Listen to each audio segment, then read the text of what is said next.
Hey there, we are lucky to receive this damaged Agave ovatifolia awakening angel out of the garden. We noticed last year that somehow the meristem and the central growth point had got damaged, and by the end of the growth season we noticed all these little babies going through. So something in nature naturally cross-cut or scooped this for us, and now we have sacrificed one plant.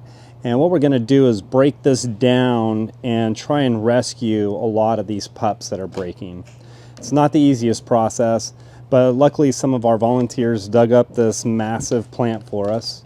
And what we're going to do is just simply flip it over so we don't damage anything here. Kind of give that a nice little protected area. And we're going to slowly start by peeling the base of these leaves off and working our way back down to the central portion.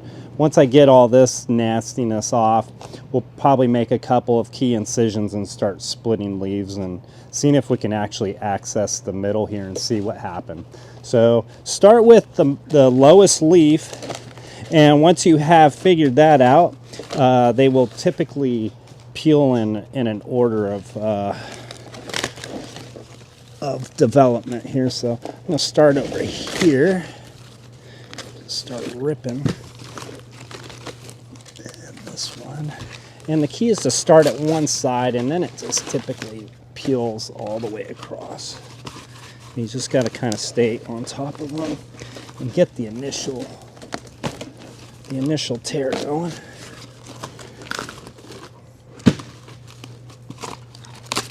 And it's smells like some fermented agave, so this one will be ready to drink in about 2 weeks.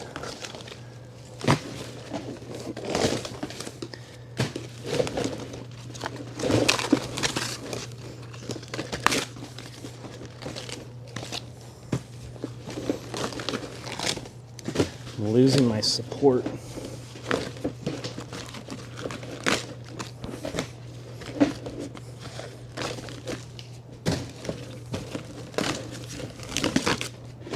And this is also probably the safest way to handle these. Be careful when you are doing this. A lot of times agaves have salicylic acid in them. And what will happen is it will poke you and will create a massive rash and stinging sensation throughout your body. You may get jabbed in the hand and you will be irritated behind the ears or on the legs or your arms. It's very bizarre, but it's very real, and you'll notice it. All right, we're getting close now.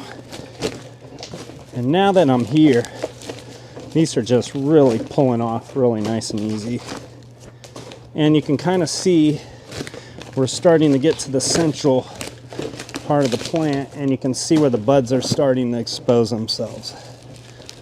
So we'll be a little more gentle once we get to this point. We don't want to damage any potential babies, that sort of thing. If you were to do this in place, you may want to get a Sawzall or a very sharp landscape saw.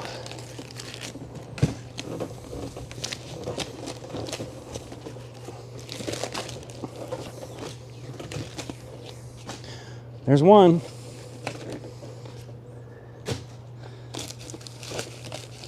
And you can kind of see along here, once I pull this leaf off, I'll show you guys where the eyes are. You can see if you did a crosscut where the potential eyes are going to break. So on this one, clean that up, but there's a bud right here. There's a bud right here. And you can see that this one is a little more developed than the small one right here. So they will eventually spread and develop into this. Here's another one right here. So at the base of each one of these leaves is one of these buds that turns into this plant. And once we get closer to the buds, it's a little more difficult to break the leaves off. You're going to have to be a little bit more careful that you don't rip them. And you can see this leaf actually ripped one of the buds. So you could technically do a leaf cutting with this if you could get that to root and sprout. I think that the chances are very low, but it technically could be done.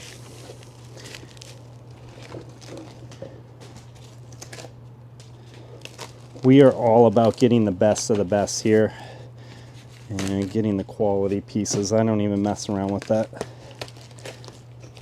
stuff. We've experimented with things here and there, and it's just not worth it.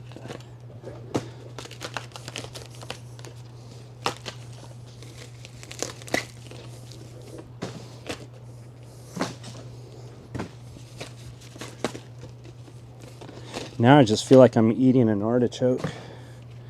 All right, let's see. All right, so now I'm going to be a little more careful with the way I peel these off. What we're going to do is we're going to probably pop these pups off and root them like a cutting.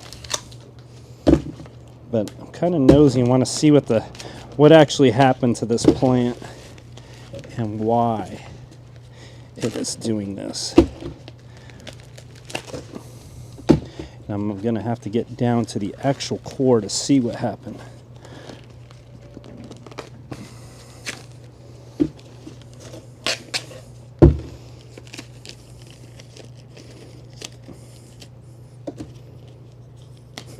Oop, there's one.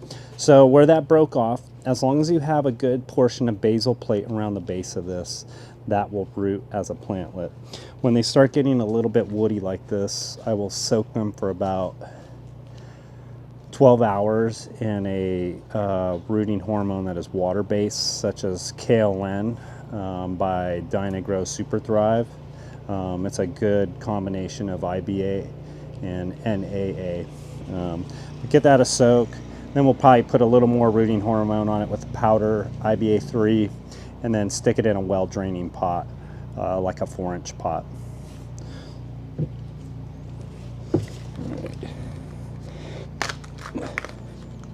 And there are a ton of big eyes all up in this thing, so I don't know what I can do to try and save this plant, but you can see that it wants to continue to offset pretty good.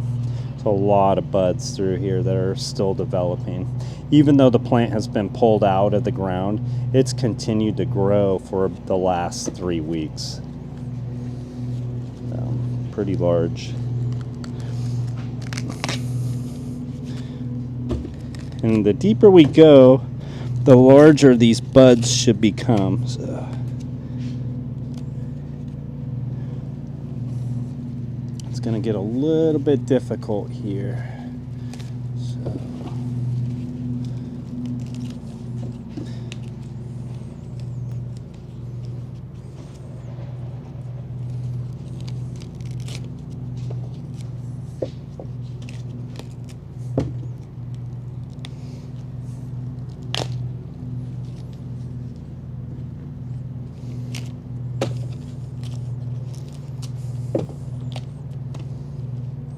Okay, I'd say it's probably going to be as good as I get this thing cleaned up. What I'm going to do now is I'm going to go get a really sharp knife, make some key incisions, and try and get some of this with root, put it in a larger pot, and grow it off. If they were a little bit smaller, I could probably pot these up for the nursery and grow them off. But with them being as large as they are, what we'll probably do, like I said, is split this down here and try and break it and divide it. See if I can use it as a prop mother plant, something along those lines. So let's go clean this up and chop it up.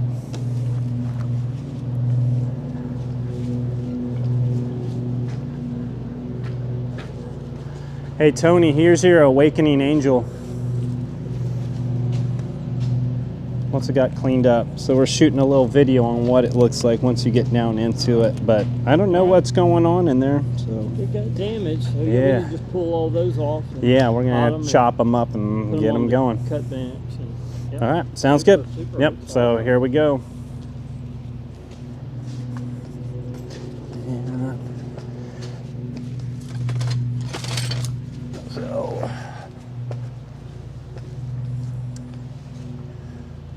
So there's a couple ways we'll approach this. What I'm going to look for is a good clean place to make an incision where I know it'll make a nice break.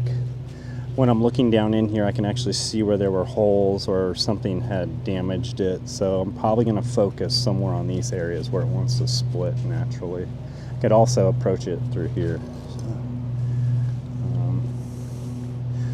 What we're going to do also is we could just simply break these off if you need to. Like I said, we'll soak this in some hormone and water for about 12 hours and then put an additional dip of powdered IBA.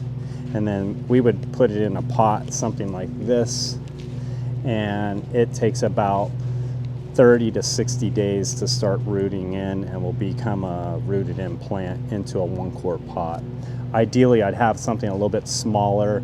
They're a little bit less woody and they take a little less time to root in. So let's see what we got here.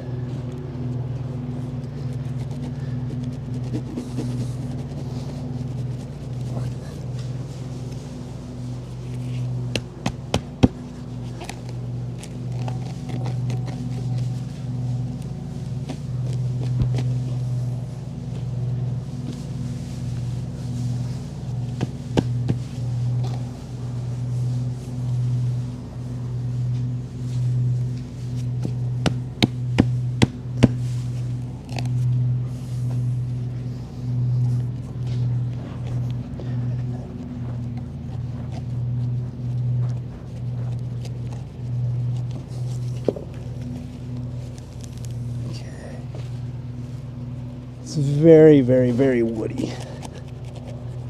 Okay, now use something a little bit larger.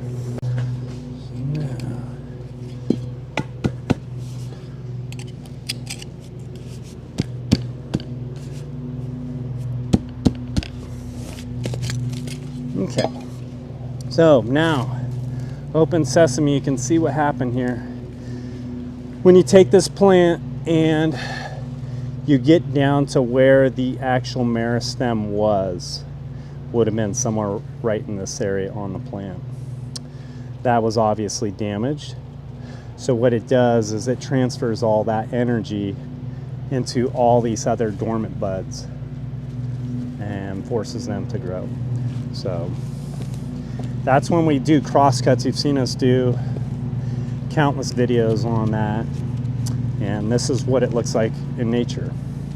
So we're going to come in here, do our best to break these pieces off and get back into it. That one's probably not going to work. So this one I would have to peel back pretty good, see if I can get back to some good basal plate.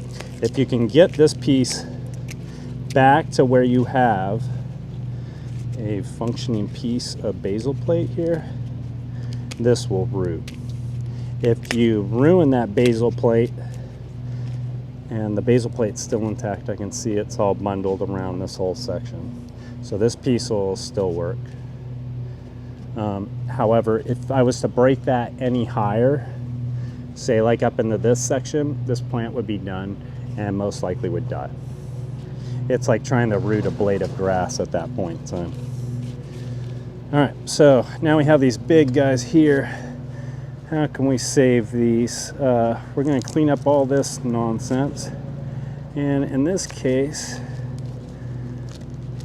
pull that off, clean that up.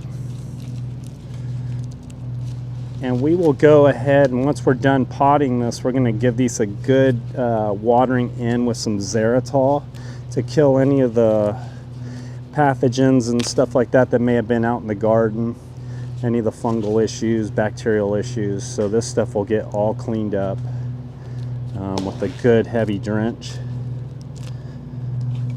All right, since this is so large and I can't really use it for the nursery, I'm going to sacrifice this piece of plant, and I'm going to root it in something like this other big pot.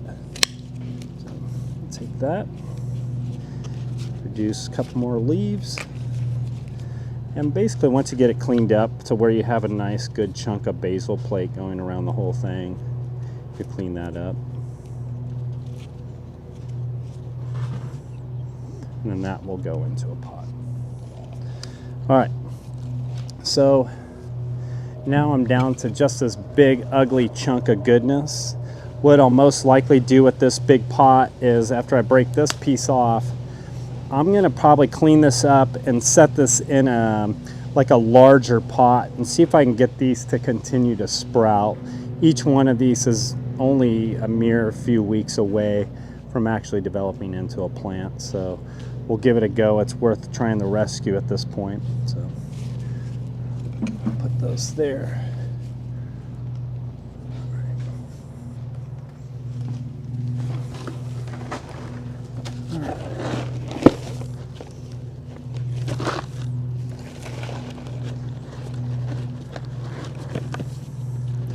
Just going to set this back down to grade.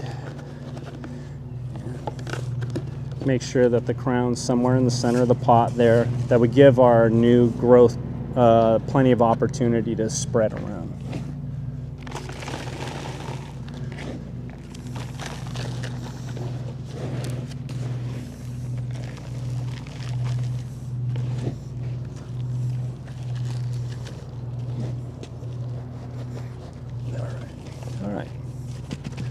Once we have that, we'll get these properly labeled, watered in.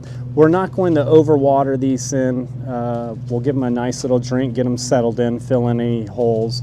But we're going to be very mindful that we don't water these on a daily basis until we actually get them kind of hardened off and seeing some new sprouts going. So I'll probably start watering them on a regular basis in about 7 to 10 days. Let them dry down. And then, fingers crossed, they start breaking dormancy and providing us more opportunity to propagate asexually off of these. So, thanks for joining us. Happy planting. See you next time.